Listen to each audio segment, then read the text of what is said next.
आज सुरेखा बहुत उदास थी। होती भी क्यों नहीं, जिसे इतना चाहा उसी ने धोखा दे दिया था। सुरेखा ने अपने कमरे का दरवाज़ा बंद किया और बिस्तर पर औंधे मुंह लेट गई। बार बार उसके कानों में नीरज की बातें गूंज रही थी। कितनी आसानी से कह दिया था नीरज ने कि वह निहारिका से प्यार करने लगा है। सुरेखा ने तड़प कर पूछा था, यही बात तुम कुछ दिन पहले तक मुझसे कहा करते थे ना नीरज, अब क्या हो गया? मुझसे मन भर गया? ऐसा कुछ नहीं सुरेखा, पसंद मुझे तुम भी हो, मगर यदि मेरे पास दो ऑप्शन हो, एक निहारिका और दूसरी तुम, तो जाहिर है कि मैं निहारिका को ही चुनूंगा। यह बात तुम भी समझ सकती हो। निहारिका एक अविवाहित और स्मार्ट लड़की है, जबकि तुम विधवा हो। फिर मैं उसे पसंद क्यों ना करूं? हकीकत को समझो प्लीज़, सच स्वीकार करो। सुरेखा, अगर मैं तुमसे प्यार करता हूं तो इसका एहसान मानो, नीरज ने बेशर्मी के साथ कहा। ठीक है नीरज, आज से इस एहसान को अपने पास रखना प्लीज़। मेरी तरफ देखना भी मत, कोई फ़ोन मत करना। आज से मेरा और तुम्हारा कोई नाता नहीं है। गुड बाय कहकर सुरेखा चली गई। उसके मन में तूफान उठ रहा था। अगर वह विधवा है, उसके पति नीले की आकस्मिक मौत हो गई है, तो इसमें उसकी क्या गलती? क्या अब उसे किसी पुरुष का सच्चा प्यार हासिल नहीं हो सकता? क्या कोई उसका हमसफ़र नहीं बन सकता? अपनी ज़िंदगी में एक पुरुष की कमी वह बहुत शिद्दत से महसूस करती थी। बच्चों के भरोसे ज़िंदगी कैसे जी सकती है? आखिर उनकी शादी होगी और वे अपनी अपनी दुनिया में व्यस्त हो जाएंगे। फिर कौन देखेगा उसे? एक टीस उसके मन को हमेशा सालती रहती थी। नीले से सुरेखा की शादी करीब 15 साल पहले हुई थी। नीले एक प्राइवेट कंपनी में काम करता था और सुरेखा से बहुत प्यार करता था। सुरेखा की ज़िंदगी बहुत खुशहाल थी। दो प्यारे प्यारे बच्चे भी हुए। बेटा सुजय जो अब 14 साल का था और बेटी शिवानी जो 12 साल की हो गई थी। शादी के 10 साल बाद ही अचानक नीले की मौत हो गई। उस वक्त बच्चे छोटे थे। नीले की मौत के बाद करीब 1 डेढ़ साल सुरेखा को खुद को संभालने में लगे। वह ज़्यादातर वक्त नीले की यादों में ही खोई रहती थी। बाकी समय बच्चों को संभालने में गुजर जाता। फिर धीरे धीरे बच्चे अपनी दुनिया में व्यस्त होने लगे। तब उसे कसक सी महसूस होने लगी। उसे लगता जैसे उसे दोबारा शादी कर लेनी चाहिए। ज़िंदगी में एक पुरुष की ज़रूरत बहुत ज़्यादा महसूस होने लगी थी। उसी दौरान शुभकर नाम का टीचर उसके बच्चों को पढ़ाने के लिए आने लगा। शुभकर काफ़ी खुश मिजाज इंसान था। जाने अनजाने सुरेखा की आंखें उससे टकराने लगी। आंखों आंखों में कहानी आगे बढ़ने लगी। सुरेखा शुभकर के लिए चाय नाश्ता लेकर जाती और फिर वही पास में बैठकर बच्चों की पढ़ाई देखने के बहाने शुभकर को देखती रहती। धीरे धीरे दोनों के बीच हंसी मजाक भी होने लगा। अब सुरेखा को ज़िंदगी में खुशियों की एक नई वजह मिल गई थी। अभी अभी सुरेखा ने सपने देखने शुरू ही किए थे कि बच्चे विलेन बनकर सामने आ गए। मम्मा, हमें शुभकर सर से अब नहीं पढ़ना, दोनों बच्चों ने एक सुर में कहा। ऐसा क्यों? सुरेखा ने चौंक कर पूछा। क्योंकि वे पढ़ाते कम और आपसे बातें ज़्यादा करते हैं। अरे बेटा, यह उनके पढ़ाने का तरीका है। तुम लोगों को काम देने के बाद मुझसे बात करते हैं न, फिर इसमें समस्या क्या है? सुरेखा ने पूछा। मम्मा, वे टीचर हैं तो पढ़ाना ही उनका काम है, ना कि गप्पे मारना। और फिर हमें वह अच्छे भी नहीं लगते, पर मुझे तो अच्छे लगते हैं। अच्छा एक बात बताओ, अगर शुभकर सर तुम्हारे पापा बन जाएं तो क्या तुम्हें अच्छे लगने लगेंगे? सुरेखा ने घुमाकर बड़ी सावधानी से अपने मन की बात कही और बच्चों का दिल टटोलना चाहा। वे एकदम से भड़क उठे। कभी नहीं मम्मी, सोचना भी मत। हमें शुभकर सर जैसा पापा तो बिल्कुल भी नहीं चाहिए, कभी नहीं। पर ऐसा क्यों? क्या कमी है उनमें? इतने खुश मिजाज हैं, हमेशा हंसाते रहते हैं। तुम लोगों को पढ़ा भी दिया करेंगे, पैसा भी नहीं देने पड़ेंगे। सुरेखा ने समझाना चाहा। क्या मम्मा, आप हमें बच्चे समझते हो? हम अब नासमझ नहीं हैं, सब समझ में आता है मम्मा। आप हमें बहलाने की कोशिश ना करो। हमें शुभकर सर बिल्कुल भी पसंद नहीं हैं। आप उनके प्यार में हो तो आपको कोई कमी नहीं लग रही, पर मुझसे पूछो ना उठने बैठने का ढंग, न कपड़े पहनने का तरीका। अजीब से लटके झटके से आ जाते हैं और आपको अच्छे लगते हैं। दोस्तों के बीच हमारी नाक कट जाएगी मम्मी।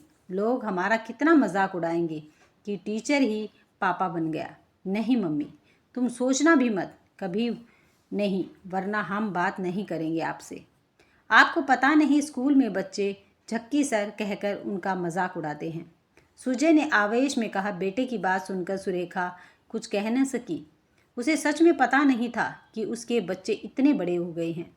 इस घटना के बाद उसने शुभकर के बारे में सोचना छोड़ दिया। शुभकर के अलावा सुरेखा की जिंदगी में रवीश भी आया था। रवीश नीले का कलिंग था और अक्सर सुरेखा का हालचाल पूछने के बहाने मिलने चला आता था। शुरू शुरू में वह अक्सर ग्रेजुएटी और पीएफ आदि के डॉक्यूमेंट के सिलसिले में उससे मिलने आता था। धीरे धीरे रवीश सुरेखा को अच्छा लगने लगा। रवीश भले ही शादीशुदा था, मगर कहते हैं ना कि जब किसी पर दिल आ जाता है तो फिर इंसान कोई भी परवाह नहीं करता। यही हाल सुरेखा का भी था। उसका साथ पाकर सुरेखा खुद को सुरक्षित और खुश महसूस करती थी। इसलिए वह भी अब रवीश को बहाने बहाने से बुलाने लगी थी, कभी शॉपिंग करने के लिए तो कभी किसी और काम के लिए। वह रवीश को ही याद करती थी। सास भी कुछ कहती नहीं थी क्योंकि सुरेखा का दुख बहुत ज़्यादा था और रवीश की संगत से यह दुख कुछ कम होने लगा था। उस वक्त बच्चे भी छोटे थे। धीरे धीरे दोनों के बीच का आकर्षण बढ़ने लगा। अब वे काम के अलावा भी सिर्फ मिलने के लिए बाहर जाने लगे थे। अक्सर छिप छिप कर भी मिलने लगे। एक समय ऐसा भी आया जब रवीश अपनी बीवी को तलाक देकर सुरेखा से शादी करने को तैयार था। सुरेखा ने दबी जबान से सास को इन्फॉर्म किया कि वह रवि से शादी कर उसे अपना हमसफ़र बनाना चाहती है। सास एकदम से बिगड़ गई और बोली, नहीं बहू, उसकी जाति अलग है, कहाँ वह बढ़ई और कहाँ हम राजपूत। यह बात सोचना भी मत कि कभी मैं तेरी शादी उससे करवाने की सोच सकती हूँ। अपनी जाति में तुम्हें कोई अच्छा लड़का मिलता है तो भले ही सोचा जा सकता है, और फिर वह विवाहित भी है, इसलिए उसकी तरफ से अपने मन को बिल्कुल हटा लो। सुरेखा ने उस समय भी सास की बात मानकर रवि से किनारा कर लिया। इस बीच सुरेखा के घर के सामने वाले फ्लैट में एक नया परिवार आया था। बूढ़े माँ बाप के अलावा घर में एक प्रौढ़ और 12 साल की एक लड़की थी।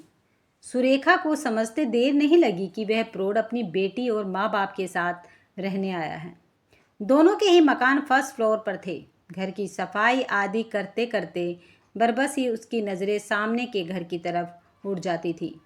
प्रौढ़ व्यक्ति कभी किचन में खाना बना रहा होता तो कभी फ़ोन पर बातें करता हुआ होता बालकनी तक आ जाता था। एक दिन मौका मिलने पर सुरेखा ने उससे बात शुरू की। उसने बताया कि वह विधुर है। पत्नी की एक हादसे में मौत हो गई थी। उसने अपना नाम प्रताप चंद्र बताया। अब सुरेखा अक्सर ही उससे बातें करने लगी थी। कई बार जब वह घर में कुछ नया बनाती तो प्रताप के घर दे आती। प्रताप भी कोई ना कोई रेसिपी सीखने के बहाने उसके घर आने लगा। अक्सर वे बालकनी में खड़े होकर भी एक दूसरे से दुनिया जहान की बातें करते। प्रताप काफ़ी इंटेलिजेंट था। वह पैसे से इंजीनियर था, मगर उसका सामान्य ज्ञान भी कमाल का था। कितनी ही रोचक बातें सुनाकर वह सुरेखा का मन लगाए रखता था। प्रताप की बेटी अक्सर उसके घर खेलने आने लगी। दोनों परिवारों के बीच मेल जोल बढ़ा तो वे साथ में घूमने जाने लगे। प्रताप और सुरेखा भी एक दूसरे के करीब आने लगे थे।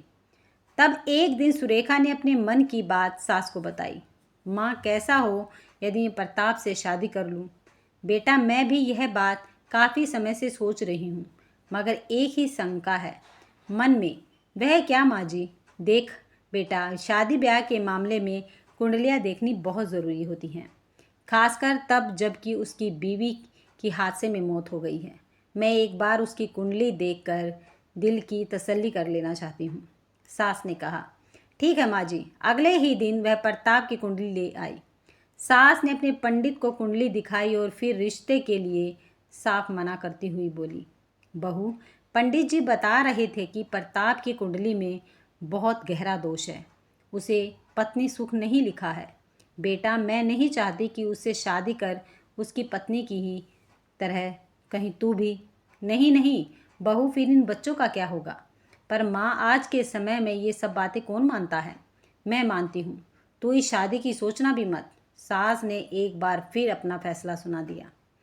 सास के दबाव डालने पर सुरेखा ने प्रताप से शादी का विचार त्याग दिया। प्रताप को सुरेखा के इस फैसले से बहुत धक्का लगा। उसने मेल जोल काफ़ी कम कर दिया और 2 माह के अंदर ही किसी और से शादी भी कर ली। वह चैन से अपनी ज़िंदगी गुजारने लगा और इधर सुरेखा एक बार फिर अकेली रह गई। इस बात को कई साल हो गए। सुरेखा के दिल में एक पुरुष के साथ की जो चाह थी वह दम तोड़ चुकी थी। रही सही कसर आज नीरज ने पूरा कर दी थी। नीरज उसकी फ्रेंड का कज़न था। फ्रेंड ने ही उसे नीरज से मिलवाया था। नीरज की पत्नी शादी के 5-6 महीने बाद ही किसी और के साथ भाग गई और वह अकेला रह गया था। उसे भी पार्टनर की तलाश थी, इसलिए सुरेखा के साथ उसकी ट्यूनिंग अच्छी बैठने लगी थी। वह नीरज के साथ 1-2 बार फिल्म देखने भी जा चुकी थी। दोनों घंटों प्यार की बातें करते थे। इस बार सुरेखा ने तय किया था कि वह सीधा शादी करके घर वालों को बताएगी, पर इसकी नौबत ही नहीं आ सकी। इससे पहले ही दोनों के बीच में निहारिका नाम की एक स्टाइलिस्ट सी लड़की ने एंट्री मारी और नीरज को चुरा लिया। नीरज ने साफ साफ शब्दों में कह दिया था कि वह निहारिका को चुनेगा, उसे नहीं, क्योंकि वह एक विधवा है, जबकि निहारिका खूबसूरत अविवाहित लड़की है। अचानक सुरेखा फूट फूट कर रोने लगी। बहुत देर तक रोती रही। उसे महसूस हो रहा था जैसे अकेला रहना ही उसकी नियति बन चुकी है। बच्चों और सास के समझाने बुझाने से वह थोड़ी शांत हुई और नॉर्मल होने की कोशिश करने लगी, मगर उसके चेहरे की हंसी पूरी तरह से गायब हो गई थी। एक उदासी उसके चेहरे पर हमेशा पसरी रहती। वह डिप्रेशन का शिकार हो चुकी थी। अक्सर कमरा बंद करके खामोश बैठी रहती थी। बच्चे माँ की इस हालत के लिए खुद को जिम्मेदार मान रहे थे। सास भी यह बात समझ रही थी कि यदि समय रहते यही फैसला ले लिया होता और उसे पुनर्विवाह कर लेने दिया होता तो आज उसकी यह हालत नहीं होती।